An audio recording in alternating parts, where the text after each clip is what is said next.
Hi everyone, Seth Screamo here again with the Best of Wooster podcast, and today we are at the Boys and Girls Club of Wooster with Jon. Jon, how you doing today? I'm doing well, Seth. Hey, thanks for having me. We appreciate you coming and letting us tell our story. Oh, for sure. Yeah. So let's get into the questions here. Jon, you spent your life working with young people. Where did you first find that calling? Well, interesting enough, Seth. I know later we're going to talk about a little bit about my mom who worked with youth, but it was I worked at a summer camp up on Lake Erie, and I was kind of in housekeeping, and I was sweeping a floor, and I just felt the presence and God speak to me through a Bible study, and then through that as well of just that desire to work with young people, and so that's kind of how it all began.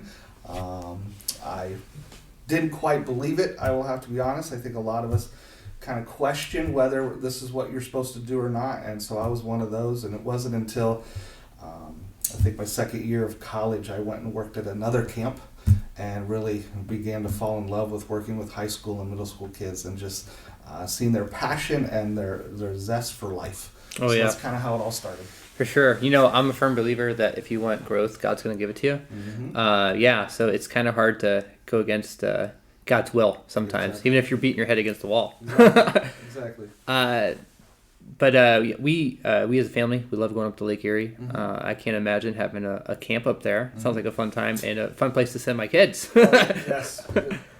I forget the name of the camp. I know it was in Vermilion, but anyway, it was a good camp. It was a part of the church I was attending at the time, so it was a good week, or a good summer, I should say. Oh, for sure. Yeah.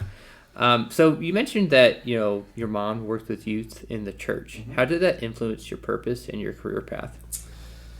Well, I just think I saw her engagement with young people and how she poured into them. Interesting enough, when I became of age to be in the youth group, my mom actually stopped working with the youth because she wanted to allow me an opportunity to learn from others. And I think it was just through her example and just her dedication, even after I graduated and started working with youth, her and I would actually go to summer camps with our youth kids, and I get to see my mom in a different light than a mom, seeing her pour into that. So I think it was just her and her influence that I saw her have on young people. Now, did my mom and I have the best relationship all the time? No, but all that to be said, you know, I respect my mom. My mom actually passed away a couple months ago, so but I know she's in a better place, and I hope that I am able to continue on what she instilled in me as working with kids. So, yeah. Oh, yeah, I'm sure she's looking down and smiling. That's for sure. What was the moment you realized this was the work you were meant to do? I would have to say it was after the summer that I was at a camp in Wisconsin, for that summer camp where I really learned and understood what it meant to work with young people. I never took a day off, and I never felt tired. And that was just, as I reflect on that, after the fact of coming back to school, I was like, wow, I worked 7 days a week for about 9-10 weeks. What I did was I worked with the high school kids on the weekend. So the churches would bring their high school students to the camp. We would work with them on helping them work with young people back at their church. And then that following week, starting Sunday afternoon, their church kids would come, and so the whole week they would get to engage and learn how to minister to those young kids. And then Friday the kids would leave, and a whole new group would come in that Friday night, and I would work with them. And we had a female counselor as well. We'd work with them over the weekend and then start all over.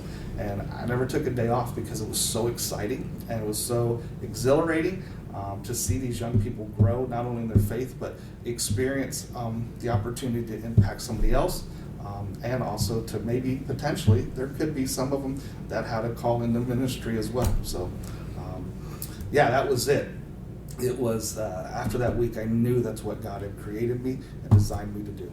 Oh, yeah, for sure. And, I mean, if we're being honest, that's the Great Commission right there, right? Make disciples. Yep. Make disciples, yep. How did your years as a youth pastor shape you to lead today at the Boys and Girls Club? I think it shaped me to understand organization. Like, you know, the church is a nonprofit, right? They are a business. We don't want to say it, but it is. They have things that they have to meet.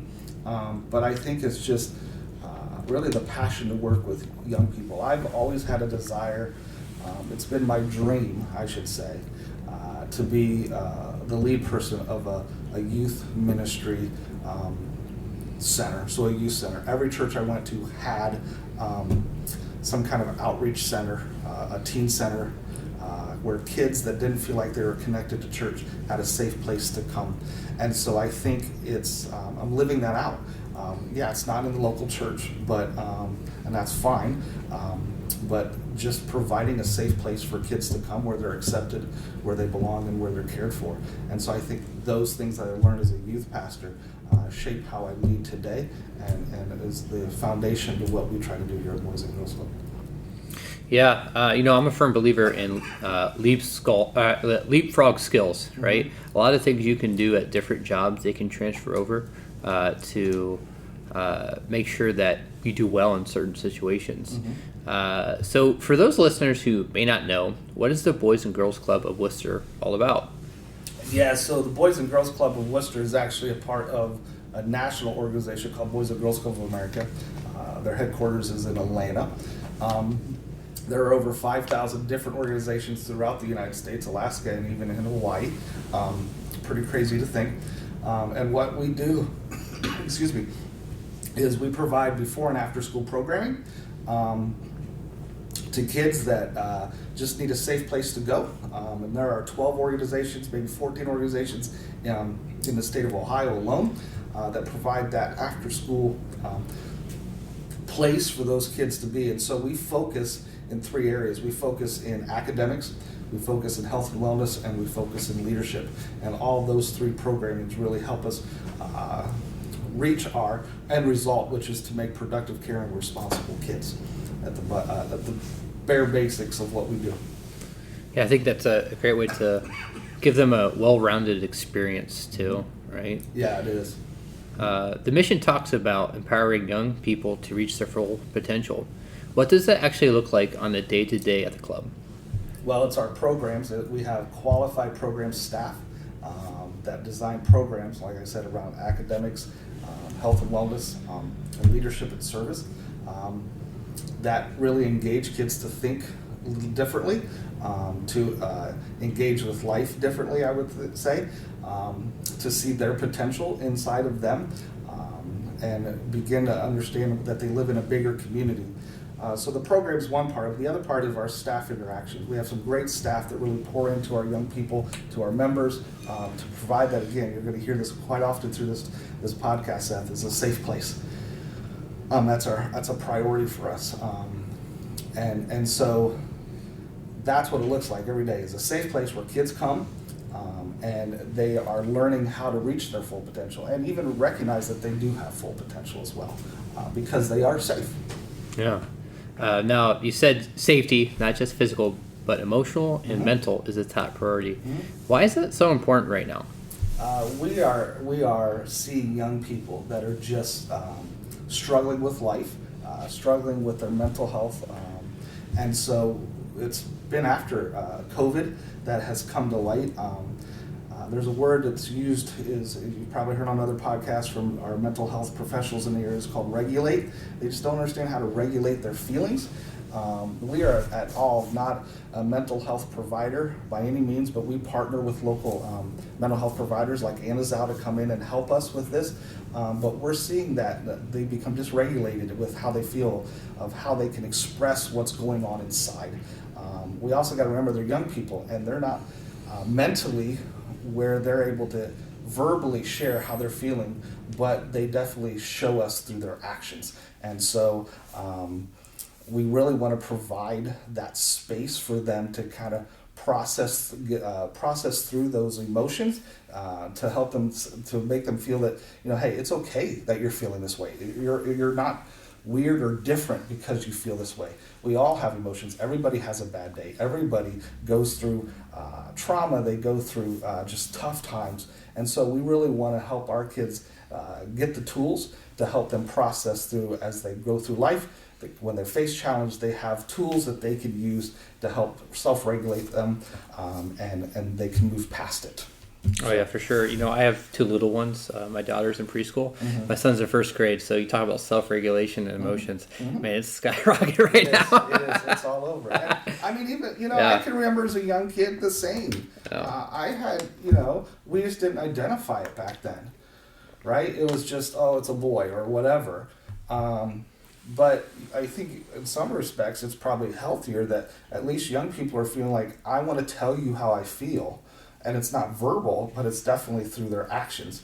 And for us as adults, our caring mentors, those that are supposed to keep them safe, need to also be prepared to do it. And it's tough. It's tough to help see or let your child walk through things. But anyway, so that's No, for sure. What do you think makes the Boys and Girls Club experience in Wooster so unique? Well, I think one of the things is that we do look at, we try to engage our young people holistically. We don't just necessarily focus on one area. We do the academics, we do the health and wellness, so we provide programming that, gets them active physically, but we also, like right now, one of our program coordinators, our health wellness coordinator actually, Cam McCarty, is leading this Healthy For Me program that we got a grant from through the foundation here, and also a Rachel Ray grant to do this, and he's teaching them how to cook healthy foods, use appliances in the kitchen, so it's a life skills kind of a thing. And so that's a unique experience where they can learn those things. We also have an opportunity to take young people to go to Aspen Racquet Club to learn how to play tennis. Not everybody gets that opportunity. Wayne Center of the Arts, we take kids there during the summer. Wayne Center Arts comes to us during the school year. The various field trips that we take over the summer, we want to take kids places that they probably wouldn't normally get to go. And I think that's what makes us unique. Oh yeah, for sure. I think a big thing, and one of the reasons why I'm interviewing a lot of these nonprofits, is you don't know what you don't know, right?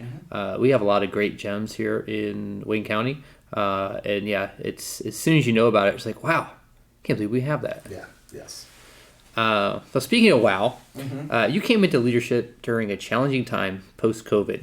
What were some of the hardest lessons from that rebuilding phase?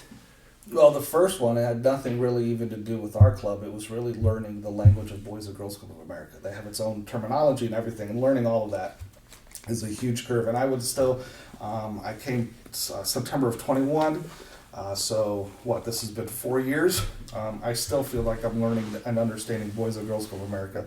So that's one of it. The other one was learning the structure of our organization. I was actually on staff in 2019 as what we call a club director. So I led the site at Edgewood, so during the programming side. So all the administrative and the structured running of it, I had to learn. Now, a lot of it is similar to running a church.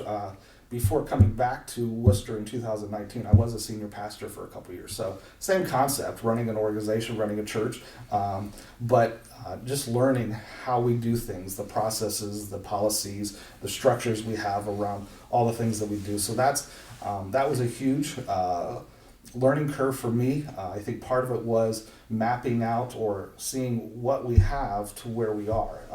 We needed to tweak and change some things to kind of give a little more stronger structure and foundation for our growth that we wanted to see, that we're looking to see and to have in the next few years. So it was a lot of that. It was also understanding a board and how to work with a board. It was changing. We had a few board members that have been there for a while that has helped me understand the past, but a lot of new ones that didn't understand the past or where we're heading into the future. So the board was a little bit of a challenge of me learning and then them learning and them learning a new leader and all that goes in there. But the other part was also developing a strong staff. I'm so appreciative that a couple months or a month after I was hired, our operations officer, who we have now, Caitlin Pettit, she came back in. She was a part of the club originally when it started in 2014, but she had some of that history as well, so that was very helpful even before me. So it was almost between the two of us She had prehistory before 2019. To maybe I think she left in 16. I think. And then I had some, and we were able to piece a lot of things together. And so, really getting that strong staff to build a good foundation for growth. So those are some of the challenges: staff, language, structure, and board. Yeah, I think having a good, strong team can make the leader's job very easy. But the caveat of that, if your team isn't strong, you're going to have a lot of sleepless nights. Yes. So, speaking of sleepless nights, over the past few years, you've expanded, restructured, and brought development in-house. What did that process teach you about leadership and growth? I think one of the things is that we had an opportunity to expand. I know it was one of the desires of the founders of Boys and Girls Club here at Wooster, Mike Mann, Chuck Cooper, John Moritz, and Jim Robertson. One of their desires was to have programming for elementary kids, but we started at the middle school. But in 22, we had the opportunity to engage and start partnering and doing programming for the little kids, and that was huge. And so we kind of began to spread ourselves out a little bit. But what I realized after about a year and a half, the ability to sustain the stretch. Growth doesn't always mean stretching. Growth might mean, growth happens within your own organization of strong leadership and that kind of stuff. And so we felt ourselves stretched, and so we brought everybody to club where now we have more people. Still same number, but we're all in one space, and there's more support to our staff. So that was a huge decision that we made. We restructured our staffing in the sense of before we would just have program coordinators. Now we have a program coordinator. It's health and wellness, leadership and service, and academic success and enrichment. So we're focusing on those three, where before they were just kind of more general program staff. Bringing development in was key because we needed the money to support the programs, right? And so I wanted to have more of an oversight of that. We had outsourced it, and I think it was helpful for us then, but I think for us to really be intentional about growth, we needed to bring that in-house. And so, I mentioned Caitlin about our operations officer and her work ethic that she brings to the table, but also I have to say that Jenny, who is our development officer in our development world, bringing her on staff has been a game changer. Her focus in grants, her focus on events to help us raise that level of financial need to meet where we want to go, and that's just been huge. So what has that taught me about my leadership? It's made me stretch. I've had to do things differently. Not everything translates. I think the core of who I was as a leader in the church is still there, but way more meetings now than I expected. My growth has just been openness to learn. I think, just because I am the director doesn't mean I can't learn from my staff and just how to do things better. Through all of that, I think we're stronger now because we brought in-house, and we are definitely an organization that we're going to have everything together and have that support. Yeah, I think it's important to have structure. And structure comes accountability becomes growth. Now, you said that you work with a leadership coach and stay active in Rotary. How has the mentorship helped you stay sharp as a leader? Well, one of the things with Rotary, I'm engaging with some of our top leaders within Wooster and getting to know them and hearing from them and learning from them, and also just the programs that they have each week about various leadership opportunities or just what Wayne County and just learning new things, I guess, basically there. So it's learning new, getting to know new people in Rotary. Leadership coach is an old friend of mine, was my college roommate. We both were in ministry together. He's a great man, Eli Dorman. So he and I meet monthly. We just met yesterday, and we walked through a book together. Our first book that we walked through was on a strong board, because that's where the foundation of a nonprofit is a strong board equals a strong nonprofit. And so just his listening ear and his advice has been very helpful for me. Being able to bounce things off of him has been great. He knows me, he's my best friend, I will say that. And so, it's just been great. So those are the two things that have really helped develop me as a leader. I think it's important to have somebody as a mentor that knows you better than you know yourself, right? Exactly. Because it could save you from yourself. Yeah, and he's not afraid to say things that some people, other than my wife, would be afraid to say. Oh, for sure. So Yeah. hold me accountable. So the club engages with parents, partners, and the community in a lot of different ways. What's been the most effective for building real relationships? I would say that it's just us getting into the community and sharing our story. The best advertisement, I think, is word of mouth, right? So as parents learn what we do, how we keep kids safe, the programs that we do, that we have that help build productive, care, and responsible kids, that word gets out, and they're like, hey, we want to be a part of that. So on the parent side, that's how we engage with them. Newsletters, calendars, and things like that, just to keep parents informed what's happening. Partners, it's just really relationships that we build within the community. The director of Anazao, he and I actually went to college together. I was a year or two younger than me, and so we reconnected, and so that friendship became a partnership, which became Anazao supporting us. Just different board connections, opening doors for us in the community helps us a lot. And it's interesting in that I wanted to figure this out, if we would do everything we do without partners, how much would it really cost us? Right, like if we would teach our kids how to play tennis, what's the equipment need? What do we need? All that stuff. But if it wasn't for Aspen Racket Club or Wings from the Arts, our budget would be astronomical. But we're so appreciative of those, and so it's really, again, it's telling our story. It's seeing people that want to engage young people to help them become productive, caring, and responsible kids. So that's it. Just hanging out. Hanging out. Yeah. Mm-hmm. How can local residents or businesses get involved or support what you're doing? Standard today, it's like us, follow us, and engage with us on social media. Always welcome to email us, and we'd love to give you a club tour. We do have volunteer opportunities, and there's a process for that. But yeah, just come to our event on November 7th, if I can give a plug to that. Yeah, let's talk a little bit more about that. Yeah, what's going on? We have a gala. It's our annual gala. It's November 7th. It's 5:30. The doors open at Greystone, where all the events are in Wooster, I think, because it's a great place. But it's our annual auction dinner, but we also give awards out. So we will be giving out a Founders Award. That person in the community that supported us, and so this year it's Steve Shapiro is the Founder Award winner, and then we have two young people that are winner, like the youth winner of K through 4th grade, and then 5th through 8th grade. And so Jim Robertson passed away in 2021. He was one of the founders, and so we decided to, in honor of him, to have this Jim Robertson Youth Outstanding Award. And so these two young people will be interviewed on stage at our gala. There's going to be plenty of auction items, food, an opportunity to engage and support us financially, and then also just there's in-kind donations that we need throughout the year as well, just to keep an eye out for that.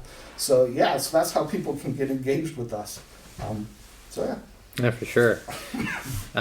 What's something about Worcester or the people here that gives you hope for the next generation?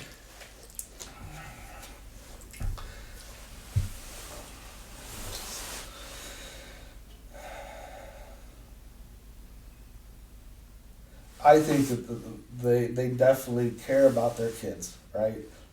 We all understand that if we don't pour into our young people, then there will not be a leadership in the future. A future mayor. There's a future mayor somewhere in Worcester right now that potentially could be coming through the Boys and Girls Club. And we had Mayor Reynolds come out and speak to us, speak to our kids. I think it's their attention to make sure that we have a safe place to live. Now, do we have issues? Yeah, we do. But relatively speaking, it's a safe place. And so that gives me hope to know that this is a very family-friendly town, and a place where families feel like they can raise their kid in a safe place, and schools that care about their education, and then also all the other wraparound services that are provided for, whether it's the Y, whether it's us, whether it's Huddle, whether all the mental health providers. So I think there's just a caring of person that really brings hope to me for the next generation. Oh yeah, I think that me being a parent, we're definitely blessed to have a lot of the amenities we have here in Wayne County. Yes. You said 5 years from now, you still plan to be here, just bigger. What's that look like? Well, we do have some growth goals over the next 4 years that we want to be serving a minimum of 200 5 to 12-year-olds a day, and then a minimum of 50 high schoolers, so it'll be 13 to 18-year-olds a day. And so that's the minimum. Could we go bigger? Yeah, we probably could, but it's really about the need. So that's one of the things, and we do have desires to go outside of the Wooster community as well, because we do feel that what the Boys and Girls Club does is very helpful to young people. I know Orville, they're in a few other school districts, and that's great. And so our opportunity to be in some other school districts is something that we're looking at and talking about. So yeah, just again, bigger doesn't always mean high numbers, but just a strong, healthy place where kids become productive, caring, responsible young people. So yeah. Yeah, I've always been a firm believer that if you want to get more water, sometimes you got to dig the well deeper, not wider. What's your vision for the kids who come through your doors? What do you hope they carry with them when they become adults? I hope that when they leave the Boys and Girls Club, they've learned what they are designed to do, their vocation. They find their vocation through what we do. So that's why we engage them in many different ways. And again, I think at the core of it is that they become productive, caring, responsible people within society. And when they do that, then that can have a ripple effect, and other people become productive, caring, and responsible. So that's what I hope, is that when they leave, they've seen their purpose, they felt like they had a place that changed their lives, and it set them up for the best success that they can have.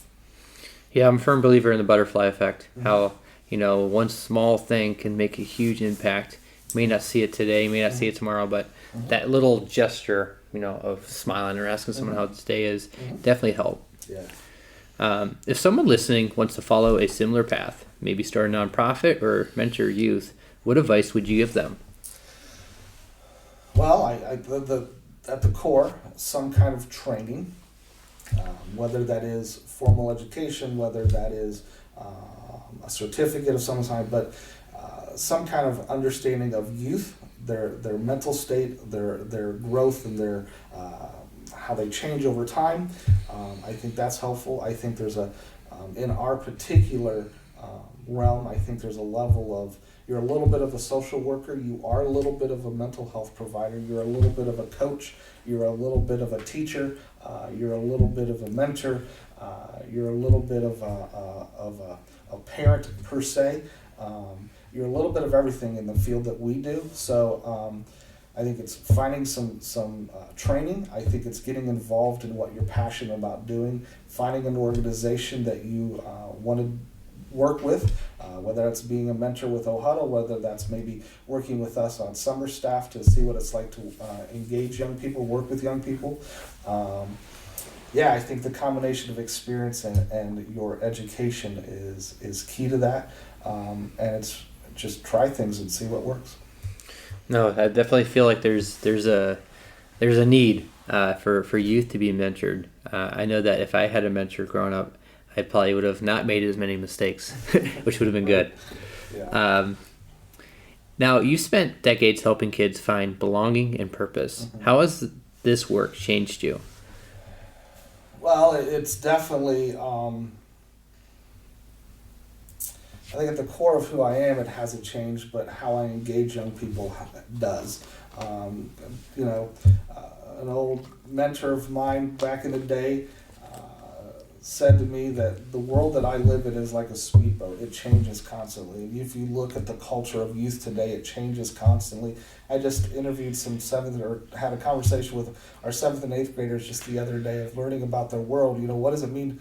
Our theme for a gala is a walk a mile in my shoes. And so just understanding what does their shoes look like, and my goodness, it's way different than when I was younger. It's way different than when my kids were youth. And so it changes constantly. And so I think for me, it's being adaptable to the different changes within culture, but staying consistent of providing that safe place where, again, they feel accepted, where they belong, and where they're cared for. Even in the midst of when their world is changing, that stability. I moved a lot throughout my career, and we've been here the longest, and that stability is also another key. So, so that's what I would say. Awesome. Cool. Well, those are all of our serious questions. Now we're getting some fun questions. Okay. So learn a little bit more about Jon. It's Friday night and you're heading out. Where are you going and what's on your plate? So if I have to answer the question, if it's Friday night, I'm staying home because I'm out enough. But for the purpose of the question, if it's Friday night, man, I'm probably... if there's a football game on, man, I'm watching wherever the football is. That would be it. If we're talking about, it could be Buffalo Wild Wings, it could be Longhorn, it could be a good steak, it could be pizza. So the food wise, if that's a part of this, it really doesn't matter to me. It's maybe hitting a movie, possibly. But Seth, to be honest, man, it's Friday night. It's an opportunity for me to talk with my family for a little bit. But I think maybe it's mowing the lawn probably as well. True that. It's going to see my grandkids. I have a grandson that lives in Indiana, and I have 2 grandsons that live in Canton. So it's probably involved going to see them and engaging with my children that way. So not too exciting on a Friday night in my world, but it's exciting enough for me. Yeah, no, for sure. So I grew up in Canton, so I know how fun Canton can be. Yes. So you listed The Princess Bride as your favorite movie. What's the life lesson from that film that always has stuck with you?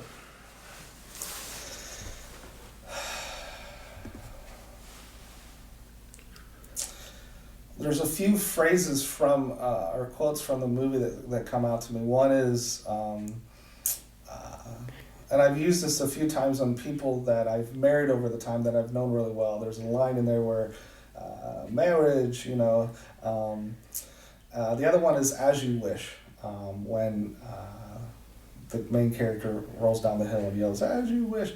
I think part of it is, I think that's something that my heart is a servant to those that are around me. I'm not afraid to get my hands dirty per se. I know that's a phrase that's used a lot, but I think that is just being that servant to those people that I lead or those people that I engage with in relationships, whether it's my family or whether it's just people that I know, and knowing that I care for them for more than just whether it's a job or whether it's just just this casual relationship, that I do generally care for people as a whole. But just, I think as a whole, it's just kind of a funny little movie that it's great. So I would say As You Wish would be it. Yeah, no, for sure. Especially having little ones. I tend to say that too. Yes. Well, folks, that is our interview with the Boys and Girls Club of Wooster. Jon, thank you so much for being on the show today. If anyone needs any additional contact information, you're welcome to reach out to myself, Seth Scrimo, at 330-221-1547. Have a great day. Bye.